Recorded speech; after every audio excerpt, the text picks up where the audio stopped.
Circle U Open Conversation today is about pesticide, health, and the fight for freedom of speech. So we're having this open conversation both at the Université Catholique de Louvain on the Louvain-La-Neuve campus, as well as online. And so welcome to all of you to this open conversation. So the open conversation is one of the new activities that Circle U is offering that are bringing together several knowledge hubs and offering an opportunity to everyone, academics, students, as well as members of universities and members of the public, to join a conversation around a theme. This open conversation is linked actually to the summer school in global health that took place in UC Louvain last July 2024. And it's co-organized with colleagues from the Knowledge Hub in Democracy, notably my colleague Professor Barbara de Kock here in UC Louvain, who is the chair in Democracy. So today we will be hearing a presentation of Professor Larissa Bombardi. And Larissa is a professor of geography, originally at the University of Sao Paulo in Brazil, and she's currently a postdoctoral researcher at ULB. So Larissa will be presenting key findings of her own research on the impact of the pesticide use on human health and biodiversity in Brazil. And she will also speak about her experience as a researcher who is a refugee in Europe. Interestingly enough, the story of Circle U doesn't stop actually to having the two knowledge hub here, but Larissa was hosted as an exile researcher at the Université Paris-Cité, who is also a member of Circle U. And so she stayed there in 2022, 2023. So the Alliance is actually, having quite common projects in terms of supporting, interesting research in the world. So in the first part, Larissa will be giving a presentation of her work. Then we will have actually a panel of discussants who will be providing some discussion points from their own specialty and viewpoint. We will first hear a PhD student from the University of Pisa, Giulia Simone, and she's at the Department of Agriculture, Food and Environment. Then we should have one of the chairs in global health from the University of Belgrade, Dr. Alexandra Bua-Djorkevic. And then we will have Rajan Shestra, who is a PhD student at the moment at the Department of Public Health at the University of Aarhus, and who attended actually the summer school in global health last July. After those discussions, we will be very short, a maximum of 5 minutes each. I will invite Larissa to react to those points of discussion that were made, but I will also invite you in the audience not to hesitate to ask questions.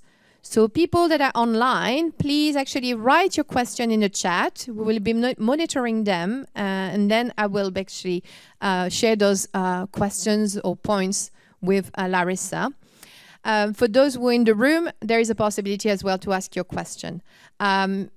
What we will have as well a bit later on, around 3 p.m., I will invite actually a director of the academic chairs in Democracy, Dan Bannick from the University of Oslo, to share some additional points of discussion. We will actually wrap up this open conversation at 3:15. So without further ado, let me actually give the floor to Larissa for a presentation for the next 25 minutes. Thank you so much, Sandy. Hello, everyone. Good afternoon. I would like to thank Professor Barbara, Professor Sands, and Professor Natalia for the invitation, for the opportunity of being here with you. Let me start with the cover of my last book, Pesticides and Colonialism Chimique, which was launched last year, firstly in Brazil, in Portuguese. I was not there, but then it was translated to French, and this cover is the one that you can see here. And I think that the idea of what I am talking about, chemical colonialism, is going to be clear and clear according my my slides going on. So I'm starting with this map, which is an anamorphosis. Anamorphosis is a kind of map in which we have the countries proportionally deformed. So in this case, we have a map about pesticides exportation. And as you can see, the European Union countries are really huge. Belgium, the country where I am currently living, is at this size in this map. So this means that the European Union is controlling more than 1/3 of the whole pesticides exportations. And here we have a map, another anamorphosis showing the use of pesticides. And you can see the difference between this map and the previous one. So this map shows us how Latin America is responsible for the huge use of pesticides. And here I have a chart showing that the use of pesticides in the European Union has been stable in recent years. So if the European Union is exporting and those pesticides has not been used here, where are they going? So they going mainly to the global south, but I would say that the South America is the area in the world where the use of pesticides has most increased. However, the European Union has the most restrictive law for pesticides. The European Union has already banned more than 269 pesticides, while the rest of the world barely banned 30 pesticides. So, what's going on?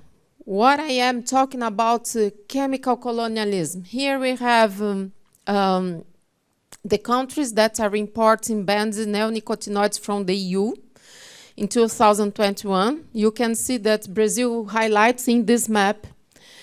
And when we are talking about neonicotinoids, we are talking about the loss of biodiversity. Why? Because the neonicotinoids are substances responsible for the death of bees, for example. The bees, they are like a thermometer for us, because if the bees are dying, it's because the other pollinators are dying also. And then there is a clear impact on biodiversity. So, and here we have a recent report, I would say, published by Public Eye. It's about the case of France, because France 2 years ago has decided to stop exporting banned pesticides, but they are still selling. France is still selling banned pesticides, and this is the a report, as I've mentioned, published by Public Eye, which is an NGO, a Swiss NGO, and Brazil is the main destination of those pesticides. And here we have a map showing the European Union exportations of pesticides to the Mercosur countries. And here in the next map we have the pesticides among them that are banned in the European Union. So here we have a clue to talk about chemical colonialism. Why am I using this so hard or strong expression? Why chemical colonialism? What's going on? I think here we have already a clue of this, because as you can see, this double standard is structural in this relationship between, for example, the European Union and the Mercosur countries, but not just. If we think about the relationship between the European Union and other countries from the global south, it's pretty much the same, as I'm going to show you. So there is this first aspect, this double standard. And if I if we think about the classical or historical colonialism, it was made through the violence, through the genocide, and this is part of the way that the capitalism has developed itself. So this process is still going on. We are talking about this double standard. Please take it in your mind. And here we have a chart about the use of pesticides in Brazil. You've already seen the charts about the use of pesticides in the European Union, and I think you remember that it was like a line, you know, it hasn't changed in the latest year. So, and here there is the other aspect, I would say. There is, if we have the colonialism, is because we have the coloniality. They work together, you know. There is no colonialism if there wasn't a coloniality. So it's part of our social structure, you know. And when I am talking about coloniality, I'm talking about the land. I mean, this land concentration in Latin American countries is really high. I would say that in Brazil, we have 1% of the landlords controlling 50% of the land. And this importance is not just related to the amount of land that they are controlling, but they are also controlling the Chamber of Deputies, the Senate, and even somehow the governments. Even under the progressist governments, it's really difficult to go ahead in terms of improvements of environmental issues and social issues because of this I would say, archaic structure. I would say this oligarchy is so powerful in Latin American countries that it's so difficult to face and to overcome problems like, for example, the use of pesticides. So while in the same period that in the European Union, the use of pesticides decreased about 0.3%, it has increased 78% in Brazil. And here we have a map about the pesticides exports in euro by country. And as you can see, France, Belgium, and Germany, they are the main European Union exporters of pesticides. So, where are those pesticides going? In Brazil, which is the main consumer of pesticides in the world? These pesticides are mainly going to soy. Look, more than a half of pesticides used in Brazil are addressed to soybean crops, and then maize, cotton, pasture, and sugarcane. Just 5 crops are receiving almost 90% of the whole amount of pesticides. And of course, it's related to what I am calling as colonialist structural. So here, just for you to have an idea, we have maps doing a comparison between the areas with where we have soybean crops in the Mercosur countries and some European Union countries. We have the area with soybean crops in Mercosur countries equals France territory. Just for you to have an idea how huge it is. And more than 90% of these soybean crops are GMO crops. We are talking about transgenic seeds. So, and when we look at the top 10 pesticide sales in Brazil, we see this, as you can see, these 10 substances, and these ones with asterisk are substances not allowed in the European Union. So out of 10, 5 are prohibited in the European Union. So we are not talking about peanuts, you know, we are talking about something really really, really serious. So here, I've just chosen one example, the case of atrazine. Here we have some effects related to atrazine. As you can see, many kinds of cancer, stomach cancer, non-Hodgkin's lymphoma, prostate cancer, etc., etc., Parkinson's disease, malformations, etc., etc., etc. That's why atrazine was banned in the European Union in 2003, more than 20 years. So here we have a map about the use of atrazine in Brazil in the latest 10 years. And as you can see, in the Amazon area, this use has increased 575%. So atrazine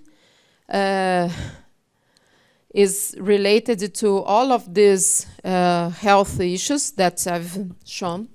And it's also considered a chemical castration because some frogs that were exposed to atrazine, they have changed their sex from male to female. So then you can have a picture of this impact in the Amazon area, where we have a huge amount of water in the world.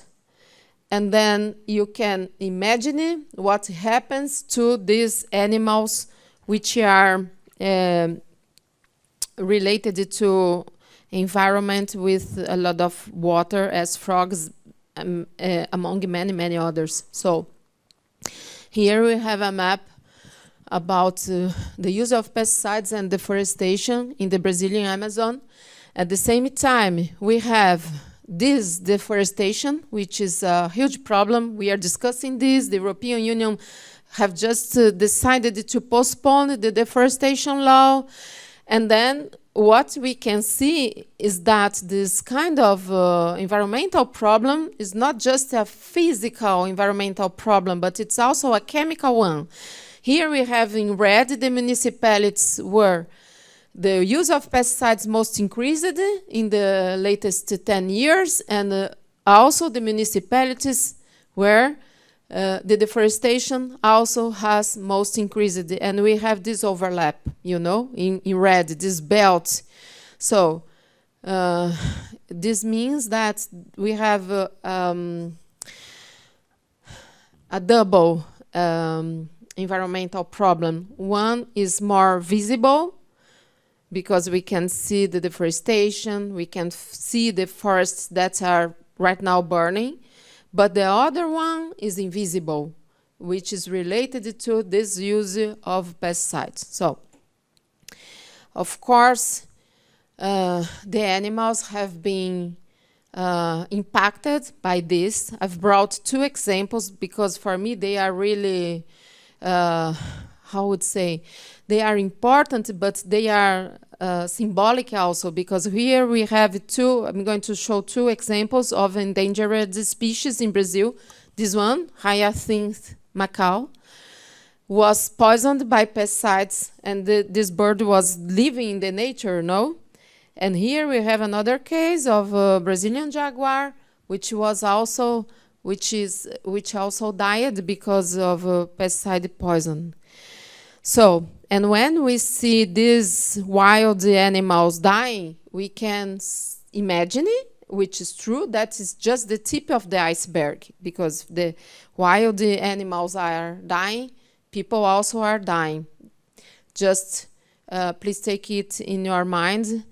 I would say that not just in Brazil and other countries of the global south, especially Latin America, Africa, and Southeast Asia, we are using pesticides that are not allowed in the European Union, but also the level of residues in our food and in our drinking water is much, much more higher than here. For example, we have the case of carbaryl, which is an insecticide, which is highly toxic to mammals and which is an endocrine disruptor.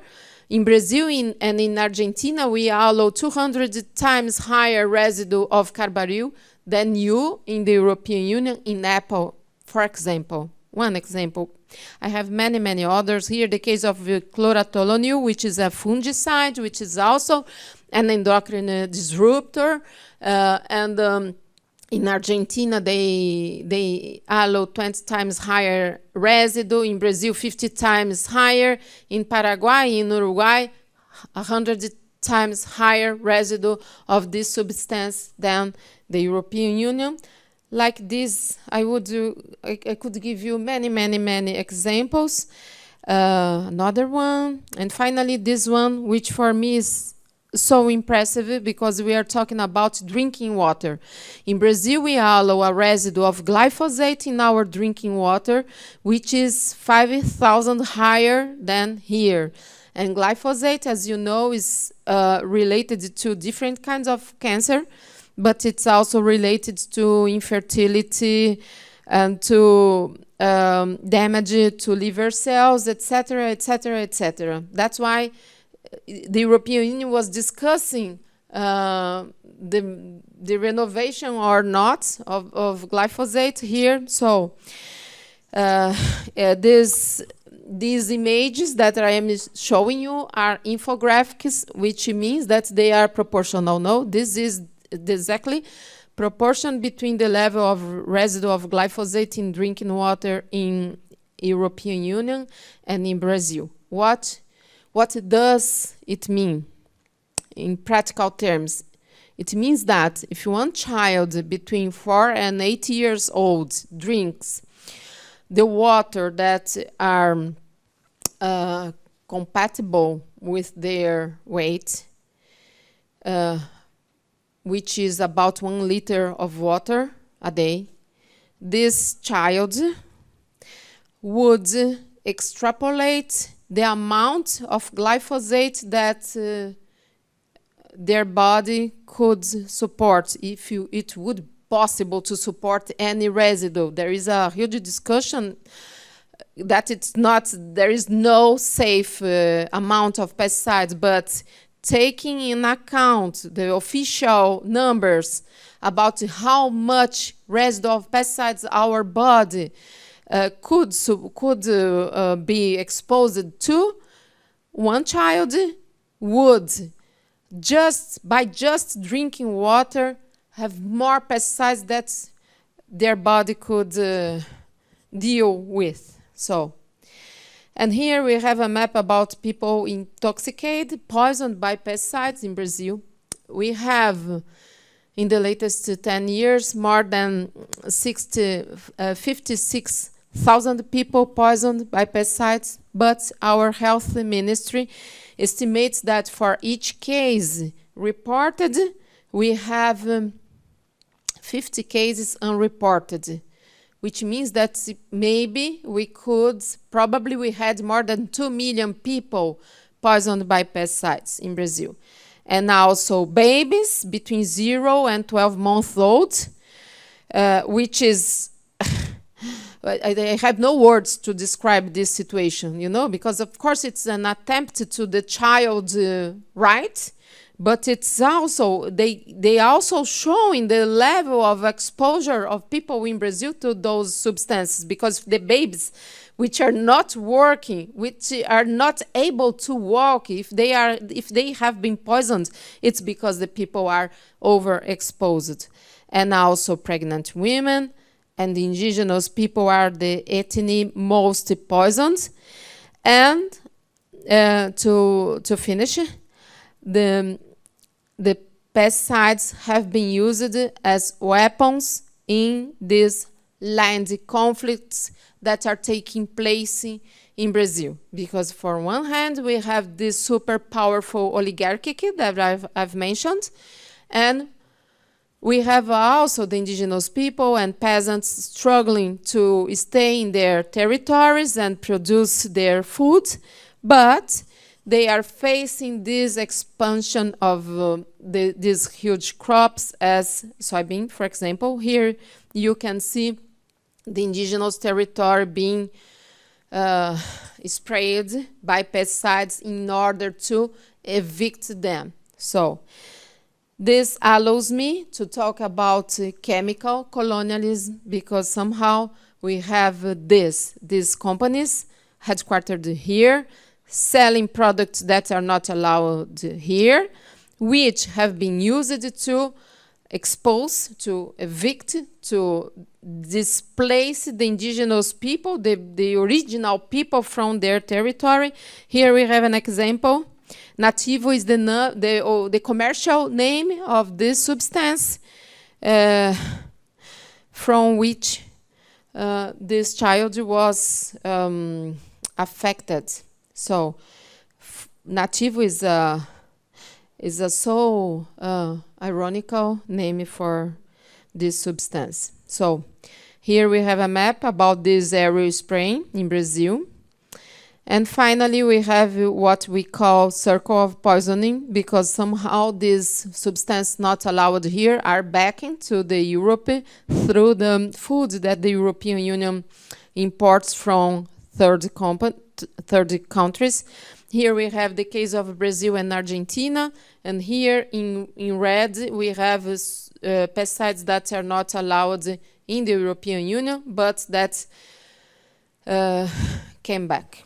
So, and here, finally, the last slide is the case of Belgium, for example, different substances that are not allowed in the European Union here, and which were found in the fruits and vegetables and etc. in the European market, and that came from different countries that European Union also exports to them. So we have this, I would say, chemical colonialism, because if we think about this historical colonialism, we have, for example, as a metaphor, of course, during the slavery, the slavery itself was not allowed here. You were already discussing labor conditions, while some European companies were selling people that were enslaved. Does it make sense? Now we have substances that are not allowed here, but the companies are selling those substances to third countries. So thank you so much once again for the invitation, and I'm here to discuss. Thank you. Thank you. Thanks a lot, Larissa. Thanks a lot for all those very interesting elements. So to open discussion and start actually some reflection on your talk, we will actually hear the viewpoint of our three guest speakers. And so the first one of them is Julia. So Julia, would you like... In Brazil, Larissa Bombardi, a geographer, had the same strength by again publishing the results of her life about the detrimental impact of pesticides on human and environmental health in her native country. And due to these events, she was censored and somehow persecuted. Larissa herself highlighted by citing another author that sovereignty starts from the mouth. Her story would have been the same in another country. It would have been the same if she was a man. Rachel Carson was a whistleblower, and Larissa Bombardi is a whistleblower. Both had indeed the courage to provocatively show the reality of these facts to the community, and they led to a revolutionary reaction. Moreover, I would like to give another consideration. Larissa, with her work, highlighted the social impact due to the government decision in matter of Brazilian agriculture. By extending the land dedicated to the crops, the massive implication to this fact is the loss of biodiversity, together with the potential increase in residues in the environment. In particular, the agribusiness production model aimed to export mainly transgenic soy, adopted by the country is now challenging the Brazilian community. And unfortunately, this vertiginous loop is being boosted from the same companies that are selling products for agriculture. An investigation by Unhearted found that between 2016 and 2019, Brazil registered over 1,200 new pesticides and herbicides, including 193 with chemicals that are actually banned in the European. Almost half of all approved products contain active ingredients identified by the Pesticide Action Network as highly hazardous, suggesting a link to toxic effect on human health. So how sustainable can be this process in prolonged time? So to conclude, from my side, submerged represent the people who don't have a voice, as they are hidden in the profundity and the deepness of not listened.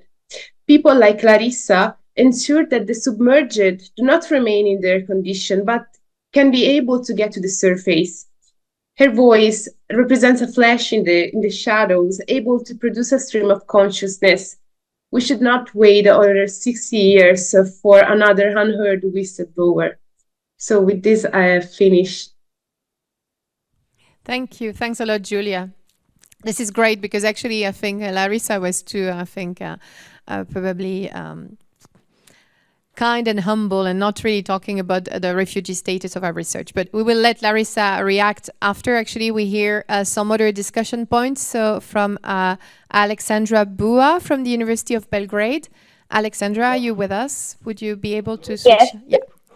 Yes, I'm here. Yeah. Thank you very much for the invitation and the possibility to hear this amazing talk by Larissa. Thank you, Larissa, for putting into the context everything that you were talking about and drawing attention to this very important topic. Because nowadays the concept of colonialism is not just restricted to land, culture, or resources.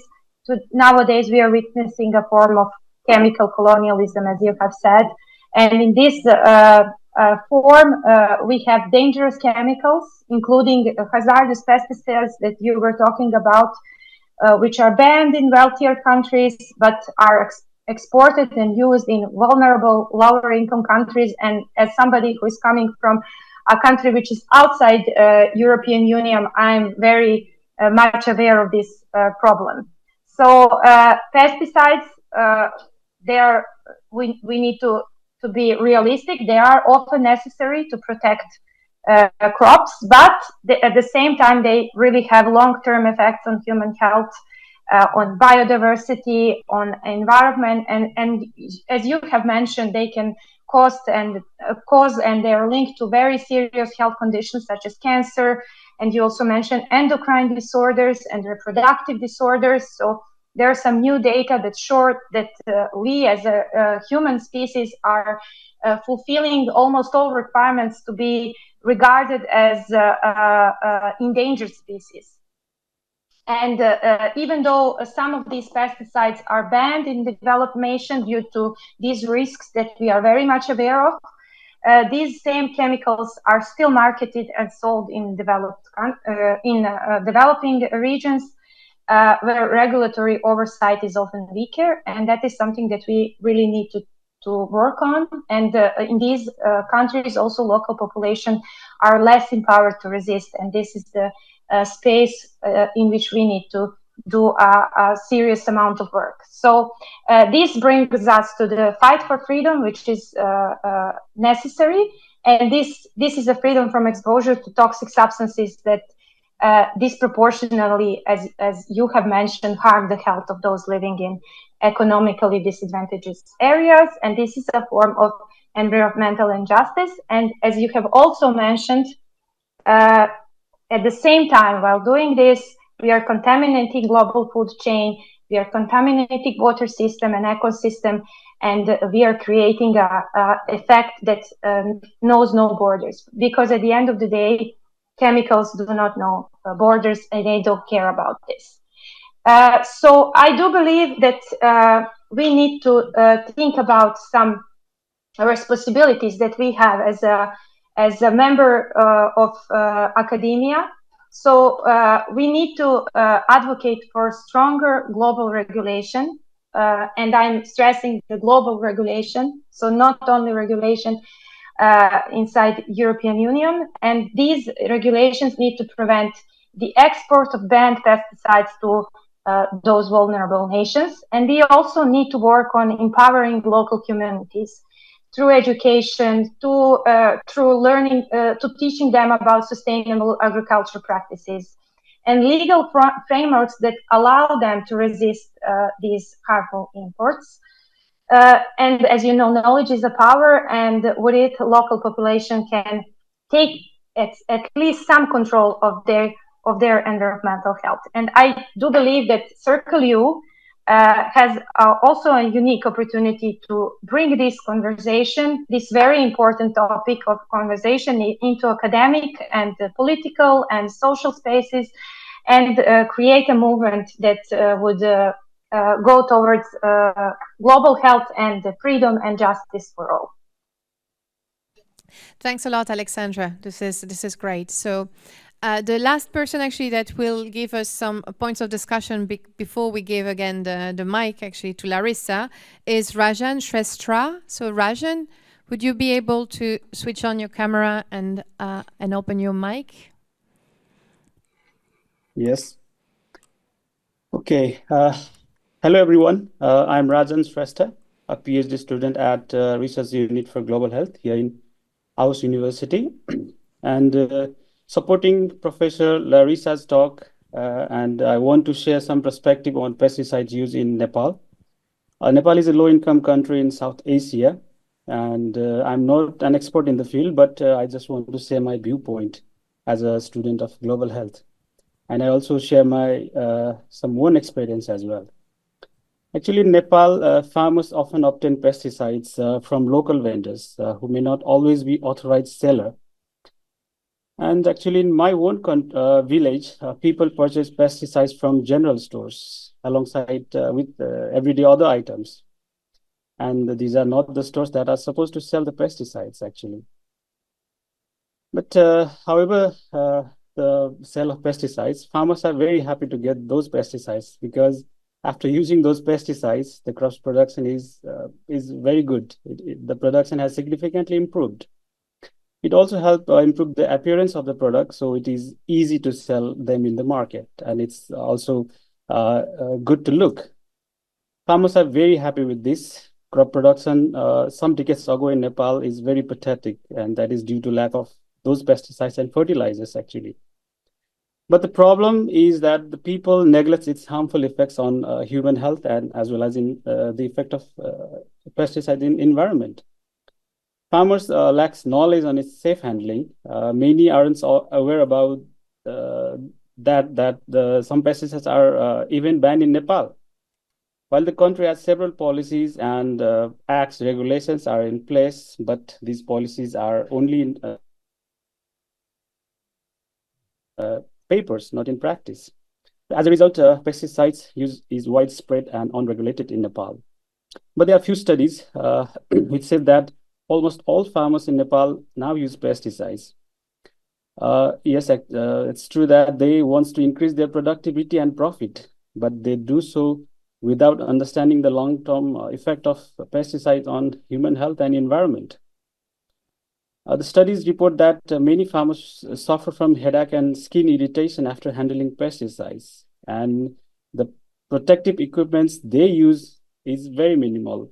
Often they only use their long sleeve shirts, trousers, and some of them use surgical masks that the surgeons use in hospitals. And very less farmers use spectacles and gloves for handling those pesticides.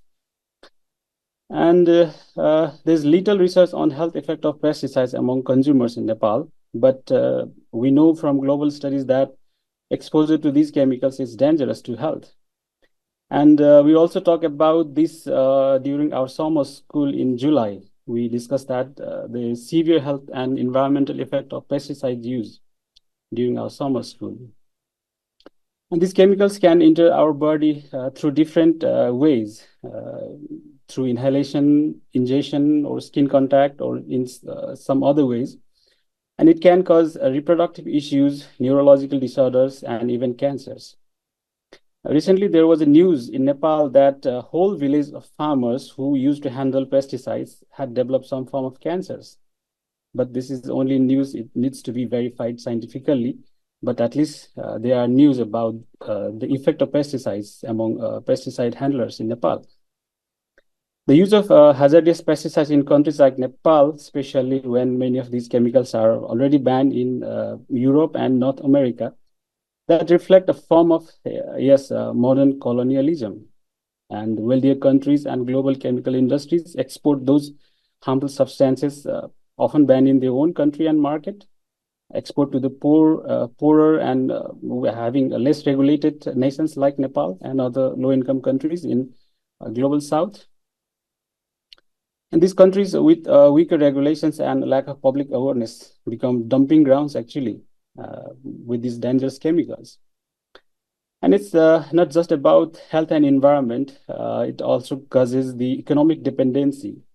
As Nepal relies heavily on imported pesticides, lots of money Nepal is exporting to purchase the pesticides.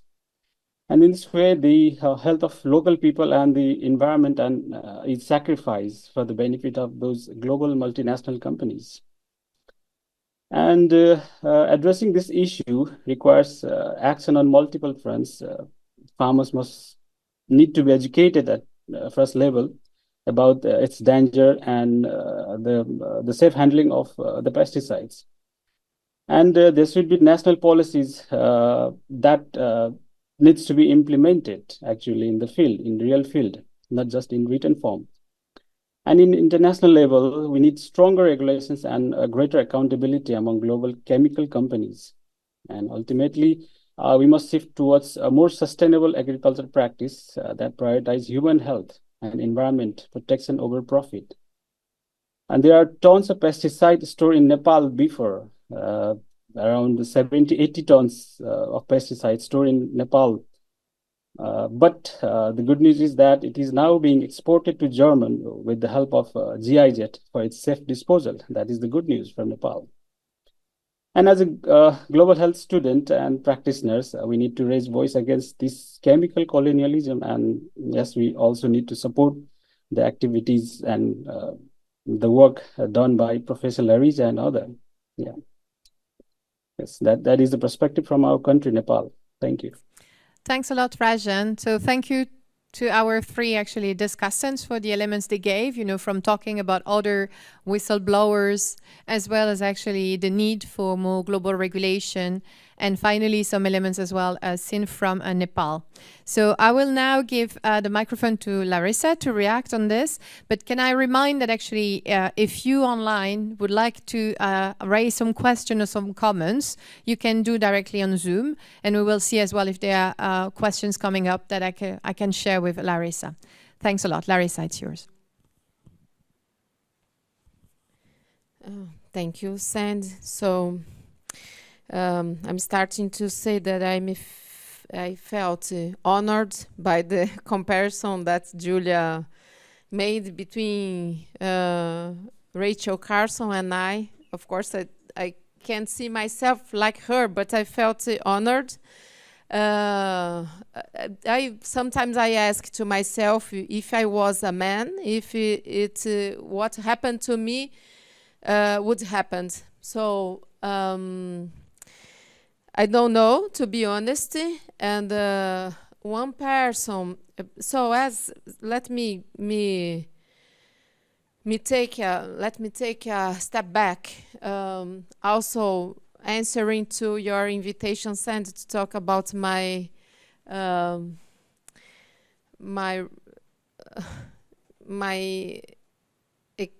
exile, I would say. So I've chosen to put the map about the circle of poisoning, also because it was related to the threats I received. I've been studying this topic for a long period, 15 years, I would say.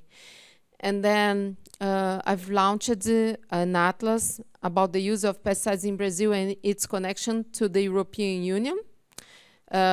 This atlas was launched in 2017 in Brazil in Portuguese.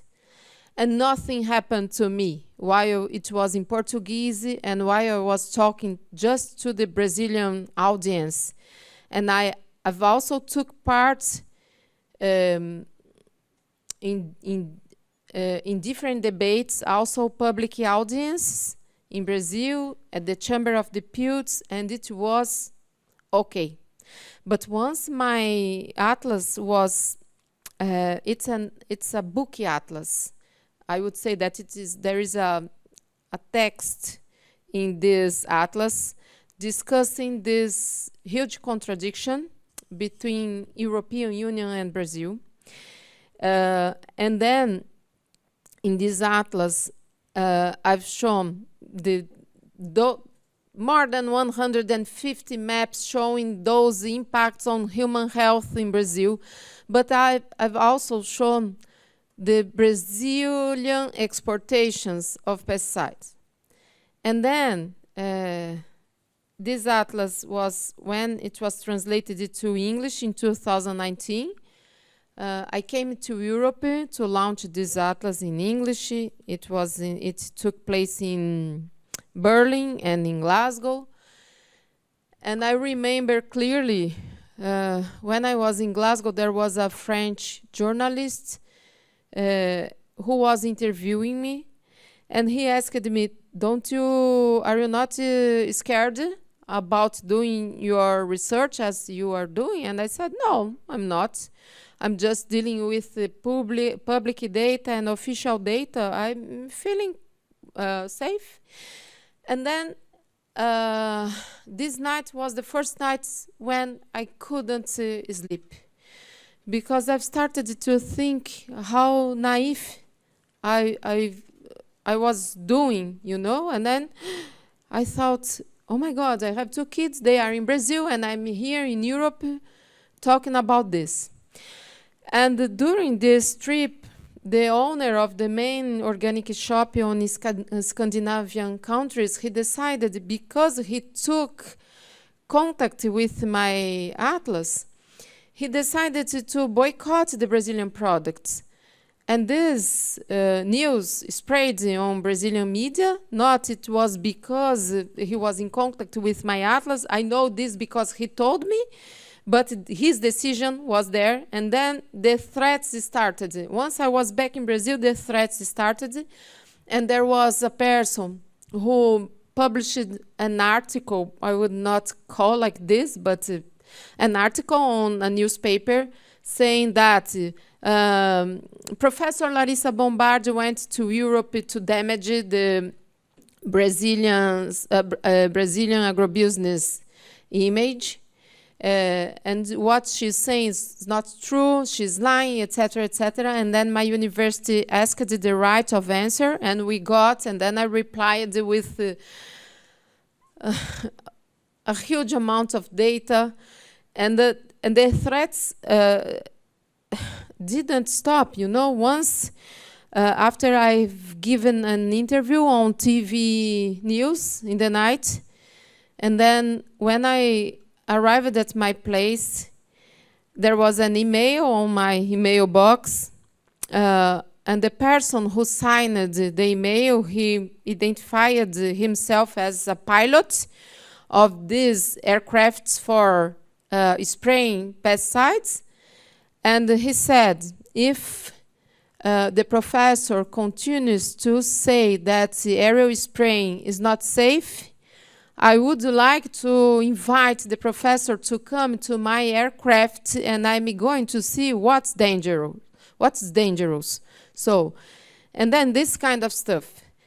And at some point I was absolutely scared and trying to find a way to leave the country but to stay in my, I would say, in my academic world, you know. I would like to continue doing my research. And then finally, the rector of the dean of my university, and I'm not talking about a small university, it's a big one, the biggest university in Brazil, and my university is on top.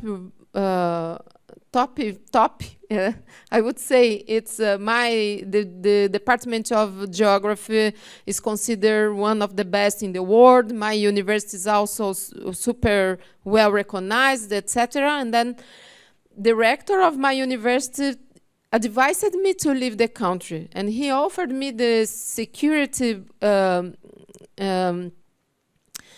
guard of the campus to follow me while I was there, but I decided not to accept it because I thought maybe I'm going to be super paranoid, and I have 2 kids. I can't deal with so many emotional pressure at the same time. So, and then finally I came to Brussels in December 2019 to give a talk at the European Parliament. It was a conference about EU-Mercosur agreement, and the person who invited me, he asked me, please don't go back to Brazil.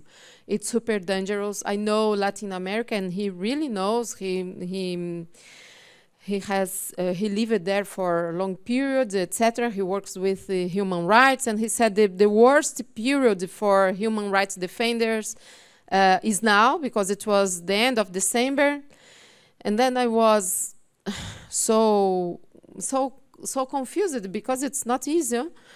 I am 52 years old. It's not easy to just live your life, and then how to build another life, And then I decided to go back to Brazil to organize my leave properly, but then the pandemic arrived, and I was stuck in the country, and then the nightmare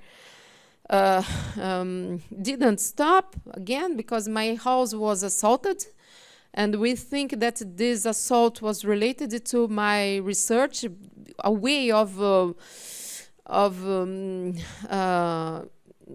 scare me, because it was not a normal, because of course Brazil is there is a huge urban violence, but the way that it happened was really weird. But so finally I was in touch with a friend of mine who is a professor at VUB, and there was a call opened for postdoctorate, and I applied, and that afterwards I've got the visa to leave the country, and I am since 2021 I'm living here.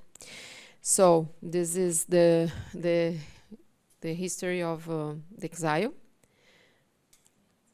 Okay.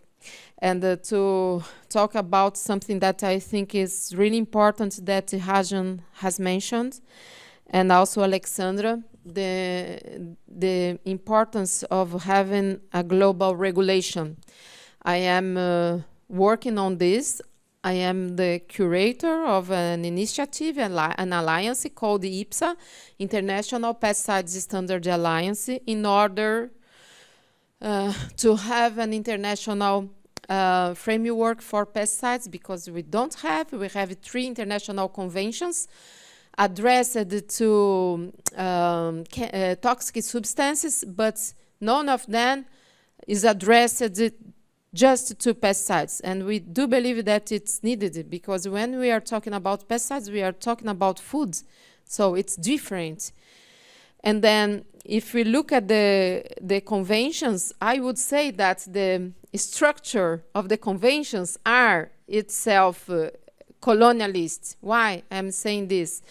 Because there is something in the conventions that it's a juridical statement which says that if one country is importing substances that are not allowed in the country which is exporting, the country which is importing needs to give its allowance. So Brazil, for example, when Brazil is importing atrazine, Brazil needs to give its allowance. I know, I am aware that it's prohibited in the European Union, but I am importing anyway. So it gives to the European Union a protection, at least at legal level. And then I took part in different debates with the people from the European Commission, and when they were people asking then why the European Union continues to is still selling products that are not allowed here, and those representatives they said no, but the European Union is not exporting substance that the third country doesn't want to buy. So, and then I do agree with Alexandra and Rajan, and I am working on it, that we need an international regulation for pesticides that needs to have as main goal to phase out those substances, but while it takes place, because I am aware that it needs time, we need to have the same rules for the whole world. So I think that's it. Thank you so much, Sandy. Thanks a lot, Larissa. This is really useful. So we got some comments online, some questions. So I will put those questions, and then I will give the floor to Dan, and then actually you will come back.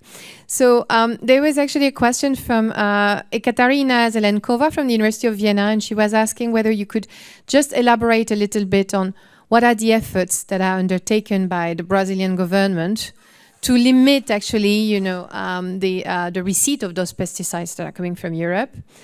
And then we had another question from Tony Nuseluva, and it was actually asking what are the actions that us, as ordinary people, what could we do actually to contribute to the change we want to make?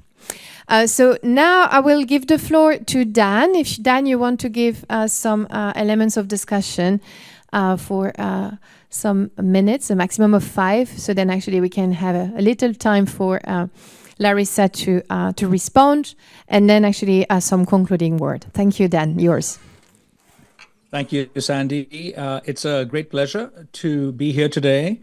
And I am just in awe of what Larissa has told us and her story.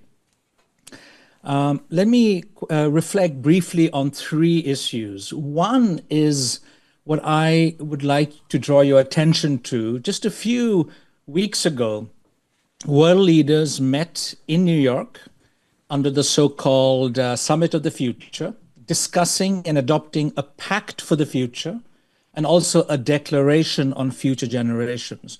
They were all talking about how to achieve sustainable development in the next 6 years and also beyond.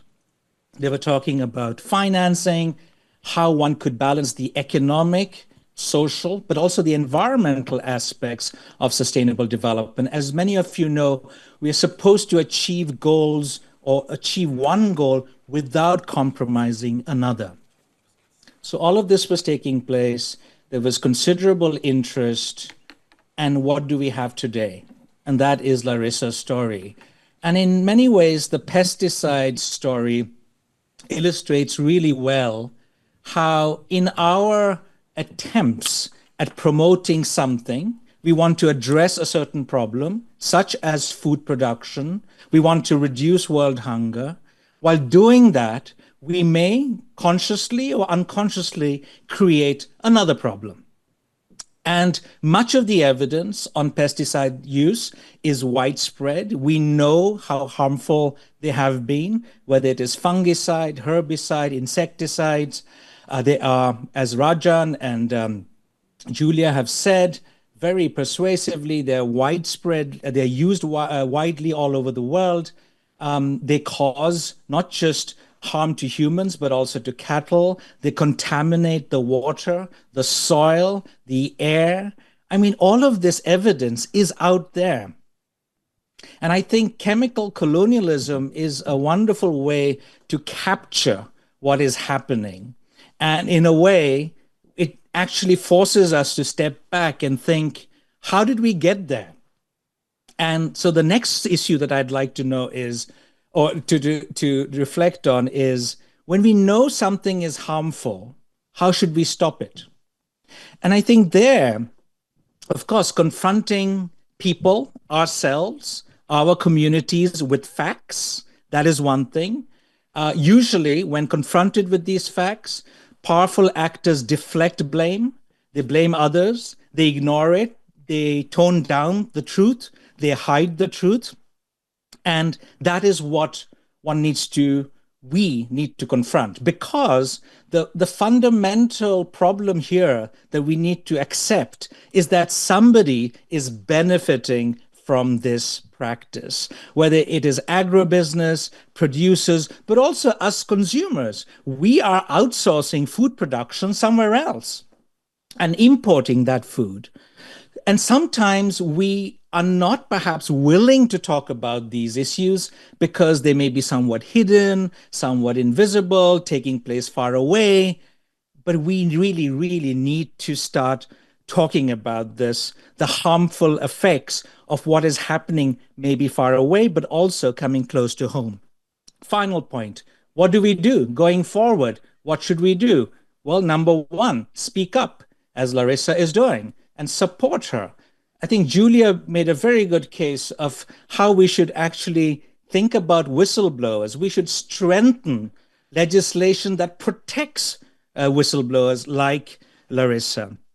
We should present the facts and mobilize social and political action. This is something that democratic spaces provide us with. We can demand, as Alexandra and others have said, stronger enforcement. A lot of the research I read in the last few days shows that there has been very weak enforcement in the EU. In fact, some of the findings is that some of the indicators for the enforcement were weak. They were unclear. So that's something that we should absolutely focus on, but also greater accountability of those who are creating these problems. We should also, perhaps, 2 points more, not make these stories disappear from the news cycle. There's always something else happening to make sure that the news cycle keeps talking about these issues. And finally, as the academic community, as the student community of Circle U, we have a huge responsibility to conduct research. Again, I was surprised to read that research on alternatives to pesticide use is not that common. We need to promote that knowledge on this issue of alternative farming practices, and then disseminate this information as widely as we can. But most importantly, speak up. Thank you, Larissa. Thank you so much, Dan. Yes, totally agree. I think it's our role to speak up, to disseminate the information. I think the universities, the academia, we are here for this. I do believe that the science must be committed with the well-being, the social equalities, and etc. I do believe on this. So thank you for sharing your thoughts. And also, there were 2 questions. One was about if Brazil is doing some effort. I think I need to be in front of the camera. Yes, there are some efforts. I would like to give you one example. The new government has created a new ministry, which is called the Ministry of Agrarian Development. And we have also the Ministry of Agriculture. So it's like we have 2 different ministries related to this field of agriculture, of food production. One of them is, I would say, related to the agribusiness, and the other one, this new ministry, is related to the small farmers, the agroecology, the indigenous people, the peasants, etc. And through this new ministry, we had last week an important launch. It was an agreement between one big public hospital in São Paulo State and small farmers, agroecological producers. They are now, from now on, they are feeding the hospital with agroecological products. I think it was a good step, an important one. Which food are we eating when we are on the hospitals? Which kind of food the children are taking at school? So it's important. I think it's an important step. And they also recreated a national policy for schools, for food in schools. And it's also, this program, this policy is also related to give it to children organic food, but not just organic, preferably agroecological food. And I think it's an important step because we are talking about public school. And once the public schools are given to kids organic food, it would be spread. So we have some steps. Of course, it's there is a mountain, I would say, to overcome, but we have some steps that I would like to share. And the second question was, what could we do? I think the first, I'm inspired by Paulo Freire, which was a Brazilian thinker. He always said that the first step for any change is the consciousness, the awareness. So we are here for this. I believe that all of us, we can multiply, we can bring awareness about this subject. And also as a citizens, we can take care about we are voting for whom. There is a elections in the communes next week in Belgium, so it's something important who we are voting for. For example, the issues, the big issues, they have to do with us. For example, the EU-Mercosur agreement and other kinds of agreement, it's related to us. If we are using so many pesticides in Brazil, and if in Brazil it's possible to have GMO crops, those crops are coming here to feed the animals. Even if in the European Union is not allowed transgenic food for people, it's allowed for animals. We need to think about what we are eating. Eating is a political act. I think it's important to think about what we are eating, who has produced what we are eating, and etc. Who we are feeding when we feed ourselves. I think it's so important and so powerful. Thanks a lot, Larissa. Very, very good and strong elements. So the final words for this open conversation will be given by Professor Jean-Philippe Ampana from Université Paris-Cité, and the floor is yours. Thank you, Sandy. So I'm the academic director of the Knowledge Hub Global Health in Circle U. And before I conclude, I would like first, of course, to congratulate you and to give you all my support for your research and to highlight the courage you have for this topic. And I would like also to thank Professor De Kock and Sandy Tuboff, because it's to bring this very important topic. And it's also a way, and I'm talking to the students, to see that research is not only, it's not being in an ivory tower, as you can see, it's also going into the field and addressing very, very concrete issues and very important and sometimes dangerous topics. A few points I'd like to say about your research is that all you presented is also, has a lot of impact because you have the data to show the evidence, the scientific evidence, and we all know that without any without any scientific proof, it's very difficult to move forward into research. And this is very important because we are surrounded by a lot of infodemics, untrue messages. So it's very important, and this is our role to be able to provide scientific data. And I can imagine that in this topic, it's not specific to Brazil. Probably in other third countries, we have the same phenomenon, but we lack data, so that we can't really, as you have said, we can't really have a global picture of the phenomenon. The second point I'd like to make is that it's a complex challenge, and we can see a collapse between economical interest, poverty, and also health, and that's explaining the complexity of the problems. And maybe to briefly finish with about the solutions, this has been repeated several times, but I really believe that international global regulations is key. This is at the country and I would say worldwide level, but then when we talk about citizen, it's also about education, literacy, and we have also, as you mentioned, our own responsibility by the vote. So that's very important. It's going to take some time, but I think it's very, very important. And final point, talking about CircleU, it has been said what CircleU can be done, but just to remind that we are trying to create an open campus.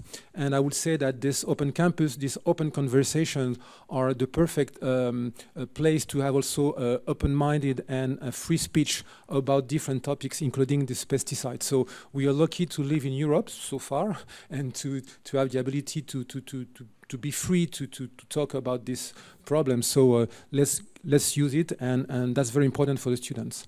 And I would like to conclude and to remind you that this open conversation has been recorded and will be available online through CircleU, I think, in the coming days. So please record to this and share it in your network.